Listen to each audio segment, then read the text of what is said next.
Hi, I'm Susanne Madsen, and in this video we're going to talk about one of the best ways in which you can wow your stakeholders and give them a great impression that you're absolutely in control of your project.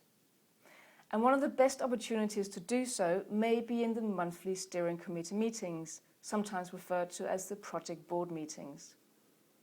This is a great opportunity for you to show that you are in absolute control of every step of the project and to also demonstrate some of the key achievements that you and your team members have achieved since the last meeting. So one of the first things for you to keep in mind is that you must come prepared to this meeting. That's an absolute ground rule. Your stakeholders will know instantly when you're prepared, and they'll know instantly if you're not prepared as well. When you're prepared, your credibility goes up. When you're not prepared, your credibility goes down. So these are easy points to score, or easy points to lose if you're not prepared. So what do you need to prepare on? Well, you need to come prepared with a flawless presentation. Another thing you need to keep in mind is the emotional state of your stakeholders.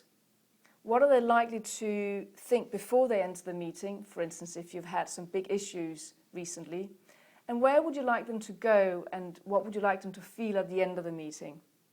Be very clear on the key messages and whether you want them to feel that the project is in a safe pair of hands by the end of the meeting, etc. So be really clear on where you're taking them so that you can construct the correct story to give them the right impression.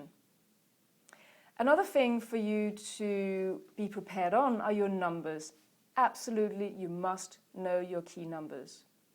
That could boil down to knowing exactly what the project budget is, how far through budget you are, what the remaining budget is to completion, and also demonstrate through clear metrics how much time you have spent already compared to the projected end time and how much of the scope you have already delivered. These are things that can be conveyed in very clear metrics. Keep it simple. There's no need to overcomplicate things.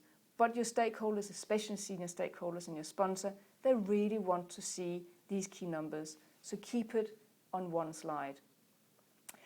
And on that vein, keep in mind as well that you're communicating to very senior stakeholders. Some of them may be department heads within your company, and your sponsor, of course, would normally also attend the steering committee meetings. So keep your presentation sharp and to the point, and don't spend unnecessary time. And also don't give people unnecessary detail. Only give them detail where you require a decision to be made. Otherwise, keep it simple and make it easy for your stakeholders to get an impression on where you are on the project. Another slide you want to include in your pack for the presentation are the risks and issues. A very good practice is to include the top 5 or top 10 risks and issues on a specific slide dedicated for this. Now, you should not come along with risks and issues that you don't have a plan for. That could open yourself up for questions and criticism that you just really don't need. So when you put together your risk and issue slide, make sure that you demonstrate that you have mitigating actions prepared for all the items and that you have owners and that you know exactly where you are with each of these items. Now, finally, after you've had your meeting, make absolutely sure that you capture the minutes within 24 hours of the meeting taking place. Very important. What you do is that you attach the presentation to an email if you send it out via email, and you just have bullets that stipulate what was decided and what the key decision points were.